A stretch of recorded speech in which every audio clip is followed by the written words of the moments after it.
हरियाणा की हर अपडेट के लिए बेल आइकन दबाएं और सब्सक्राइब करें STV हरियाणा न्यूज। नमस्कार, आपके साथ मैं अरामिका अजय मिश्रा। आप देख रहे हैं फटाफट हरियाणा।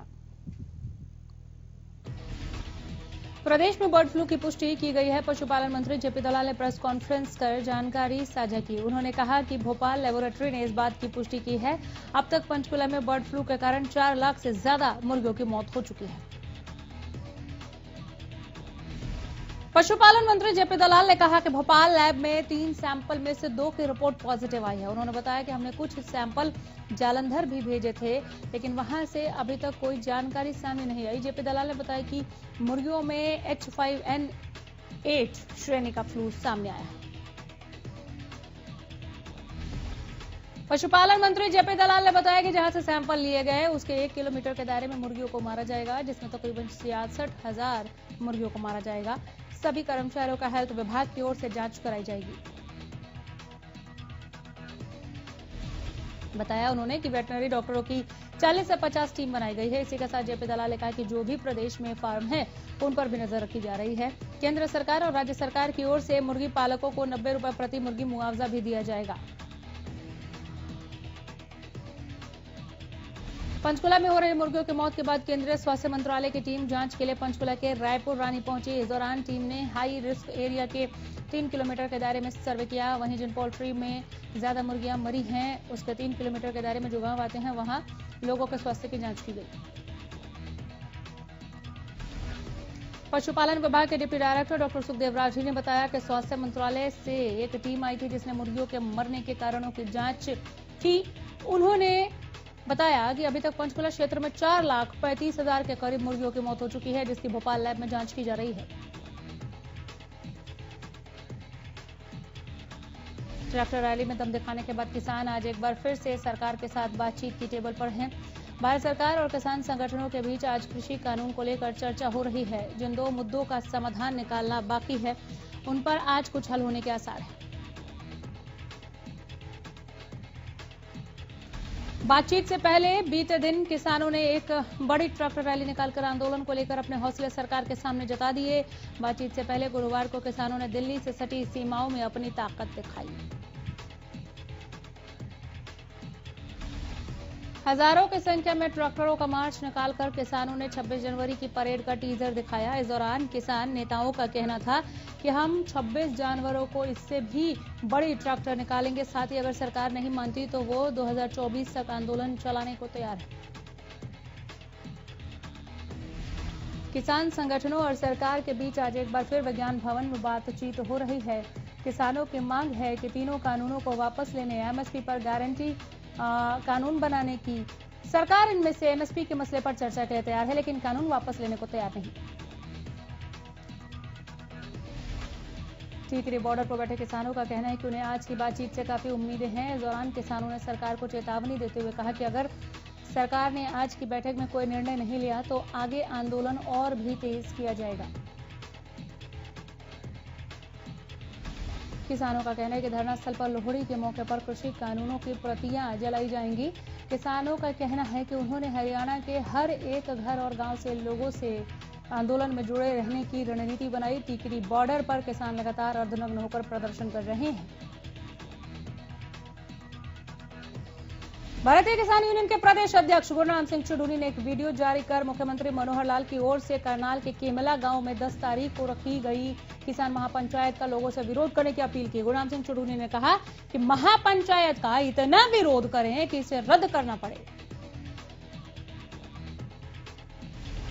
गुरनाम सिंह चुडूनी ने कहा कि सभी किसान भाई घरौंडा टोल पर पहुंचे और वहां मौजूद किसान नेताओं की ओर से दिशा निर्देश के बाद विरोध प्रदर्शन करें। गुरनाम सिंह चुडूनी ने कहा कि बीजेपी एक तरफ तो हमें बातचीत के लिए बुला रही है, दूसरी ओर किसान महापंचायतें बुला रही है।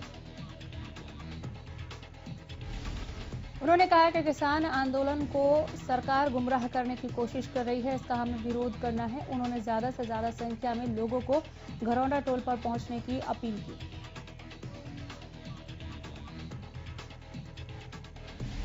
किसानों का धरना लगातार जारी है। किसान आंदोलन के बीच किसान रिलायंस और जियो का भी पुरजोर विरोध कर रहे हैं। इसी कड़ी में अब रिलायंस और जियो के विरोध की आपदा को अन्य कंपनियों ने अपने लिए एक अवसर बना लिया है। किसान लगातार जियो की सिम को दूसरी मोबाइल कंपनियों में पोर्ट करा रहे हैं। रिलायंस और जियो के लिए ये समय किसी आपदा से कम नहीं है और इसी आपदा का अन्य मोबाइल कंपनियां फायदा उठा रही हैं।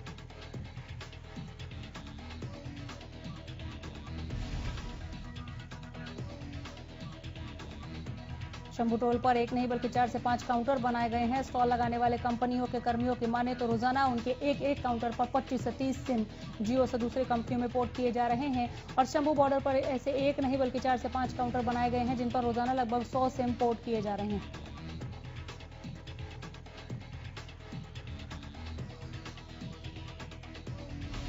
फतेहाबाद के रतिया में किसानों की ओर से 4 क्विंटल मिठाई और अन्य खाद्य सामग्री तैयार की गई है। किसानों का कहना है कि आसपास के गांव के लोगों की मदद से ये मिठाइयां तैयार की गई हैं। खाद्य सामग्री और मिठाई तैयार करने वाले रतिया के किसानों ने बताया कि जब तक सरकार तीनों कानून वापस नहीं लेती तब तक किसान दिल्ली से नहीं लौटेंगे, चाहे इसके लिए उन्हें कितना भी लंबा आंदोलन चलाना पड़े। किसानों ने बताया कि 6 महीने के लिए एडवांस राशन की व्यवस्था दिल्ली में बैठे किसानों के लिए हम कर चुके हैं और इसी तरह से खाद्य सामग्री तैयार करके हम लगातार दिल्ली बॉर्डर पर किसानों के लिए भेजते रहेंगे।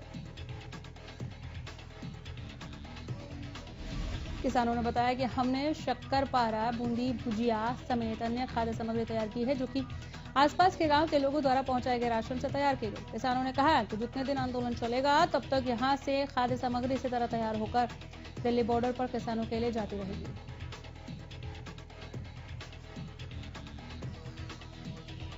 फतेहाबाद में दुकानदारों ने किसानों के पक्ष में मार्च निकाला और किसान आंदोलन को लेकर प्रधानमंत्री से जल्द समस्या को हल करने की अपील की है। फतेहाबाद के पपीहा पार्क में दुकानदार इकट्ठा हुए और उसके बाद पूरे शहर में मार्च निकालकर किसान आंदोलन का समर्थन किया।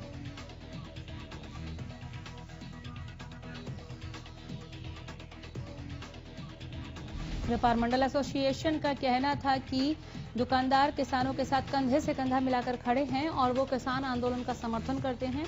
किसान आंदोलन के चलते किसान ठंड में सड़कों पर हैं, इसलिए उन्होंने प्रधानमंत्री से जल्द समाधान की अपील की है ताकि किसान अपने घर वापस लौट सके।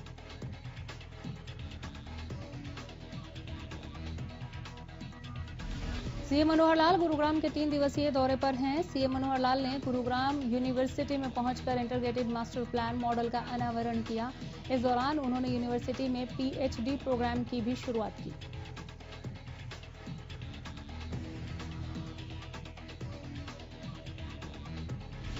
रेवाड़ी में ग्राम सचिव पद की परीक्षा को लेकर सभी तैयारियां पूरी कर ली गई हैं। परीक्षा को लेकर जिले में 30 केंद्र बनाए गए हैं जहां 16 मजिस्ट्रेट नियुक्त किए गए।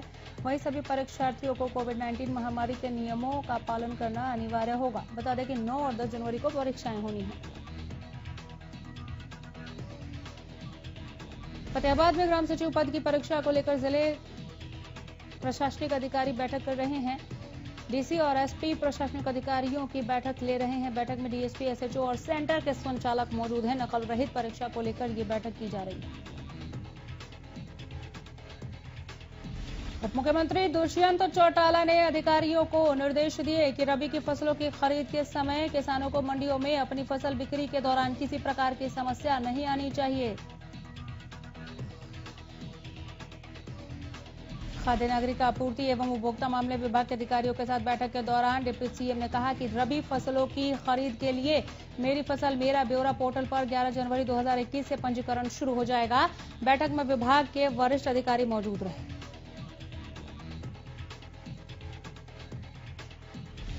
दुष्यंत चौटाला ने अधिकारियों को निर्देश दिए कि प्रदेश में जौ की फसल का भी सर्वे करवाया जाए ताकि आवश्यक हो तो उसकी सरकारी खरीद किए जाने पर विचार किया जा सके।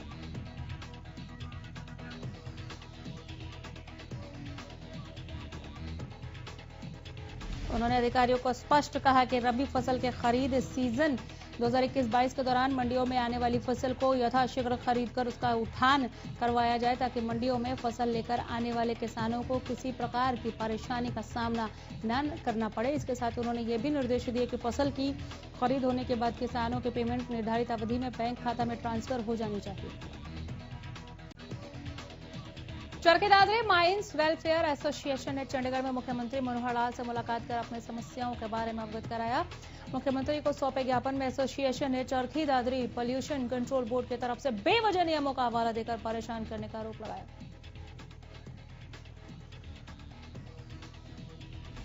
एसोसिएशन का कहना है कि प्रदूषण कंट्रोल बोर्ड के अधिकारी नेशनल ग्रीन ट्रिब्यूनल का खौफ दिखाकर क्रशर संचालकों की सही बात को भी नहीं मानते। ज्ञापन में कहा गया है कि 9 कनाल जमीन वाले क्रशर कितने भी क्रशर स्टॉक अपने पास रख सकते हैं, लेकिन प्रदूषण कंट्रोल बोर्ड इसमें दिक्कतें पैदा कर प्रतिदिन 80 टन क्रशर रखने की अनुमति दे रहा है।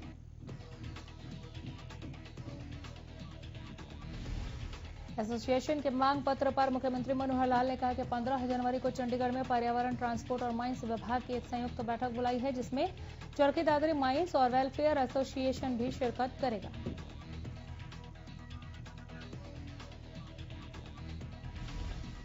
प्रदेश में कोरोना के आंकड़ों में लगातार गिरावट दर्ज की जा रही है। बीते 24 घंटे में 274 नए मरीजों की पुष्टि की गई। गुरुग्राम में 82 और फरीदाबाद में 37 नए केस सामने आए हैं। वहीं सोनीपत में 17 और अंबाला में 15 नए मामले सामने आए। प्रदेश में 24 घंटे में 6 मरीजों की मौत के मामले सामने आए हैं। इसी के साथ अब तक कुल 2940 कोरोना मरीजों की मौत हो चुकी है। प्रदेश में कुल 2,64,161 केस अब तक सामने आ चुके हैं। वहीं एक दिन में 377 मरीजों ने कोरोना को मात दी।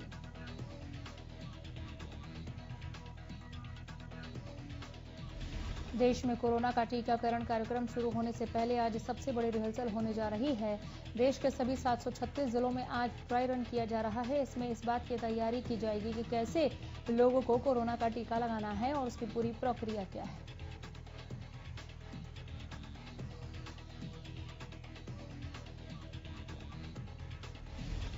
आपको बता दें कि इससे पहले 28 और 29 दिसंबर को 4 राज्यों में 2 दिन के लिए ड्राई रन किया गया था। इसके बाद 2 जनवरी को सभी राज्यों में ड्राई रन चलाया गया था।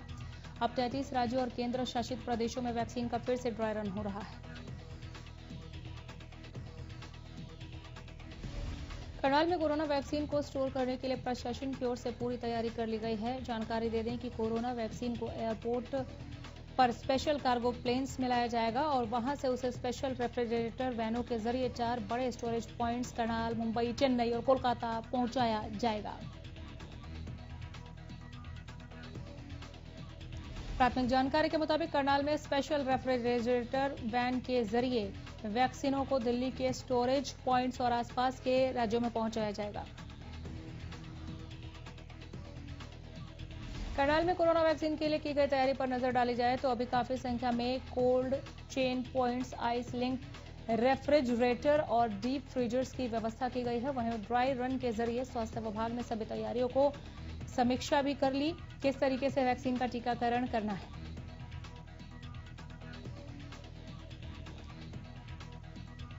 पंचकुला में डीजीपी का ट्विटर अकाउंट की शुरुआत की गई है। इस अकाउंट के माध्यम से लोगों की शिकायतें या अन्य जरूरी बातों के मद्देनजर इस अकाउंट की शुरुआत की गई है। डीजीपी का कहना है कि कोई नई तरह का क्राइम अगर नोटिस में आता है तो लोगों को बताने के लिए इसकी शुरुआत की गई है।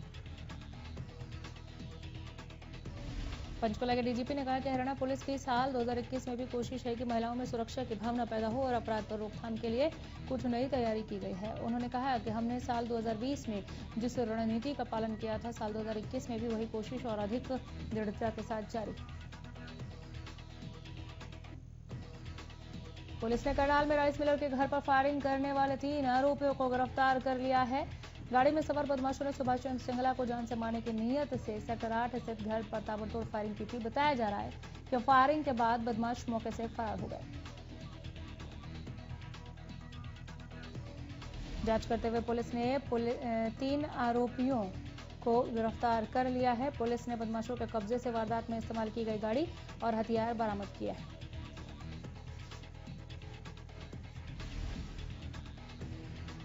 जांच में सामने आया कि आरोपी सचिन का शिकायतकर्ता के साथ लेन देन का मामला चल रहा था, जिसके चलते सुभाष को जान से मारने की नीयत से उसके घर पर फायरिंग की गई थी। यह भी खुलासा हुआ कि आरोपी सचिन के खिलाफ दिल्ली में मामला दर्ज है और आरोपी जमानत पर बाहर चल रहा था।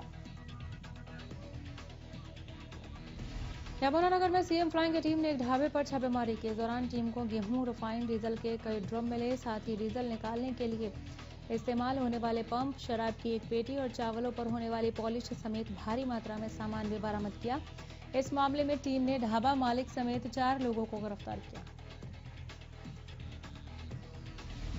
सीएम फ्लाइंग के इंस्पेक्टर दिनेश शर्मा ने बताया कि सूचना मिली थी कि रतनगढ़ में जस्सी ढाबा के सामने एफसीआई के गोदामों का गेहूं ट्रकों से उतारा जा रहा है। इस सूचना पर टीम पहुंची। मौके पर 2 ट्रकों से गेहूं के बैग उतारे जा रहे थे। 8 बैग उतारे जा चुके थे, जिस पर टीम ने मौके से ढाबा संचालक प्रवीण समेत 4 लोगों को पकड़ा। वहीं एफएसओ वीरेंद्र कुमार ने बताया कि यहां पर अवैध रूप से डीजल का भंडारण किया जाता है। मौके से 3480 लीटर डीजल मिला, इसलिए विभाग की ओर से कार्रवाई की जाएगी। इसके लिए हम पुलिस को लिखकर दे रहे हैं। भिवानी के गांव प्रहलादगढ़ के पास एक ट्रक और स्कूटी की जोरदार भिड़ंत हो गई। इस दौरान एक युवक की मौत हो गई, एक युवती गंभीर रूप से घायल हुई है। घटना के बाद राहगीरों ने दोनों भाई बहनों को सामान्य अस्पताल भिवानी पहुंचाया। खबर मिली है कि मृतक के चाचा सुल्तान सिंह ने बताया कि रिंकू अपनी बहन को स्कूटी पर लेकर दादरी बस स्टैंड पर छोड़ने के लिए जा रहा था। इस दौरान धुंध के चलते रॉन्ग साइड से आ रहे ट्रक ने स्कूटी को टक्कर मार दी। रिंकू की मौत हो गई। उनकी प्रशासन से मांग है कि परिवार की खराब आर्थिक स्थिति को देखते हुए पीड़ित परिवार को आर्थिक सहायता प्रदान करें।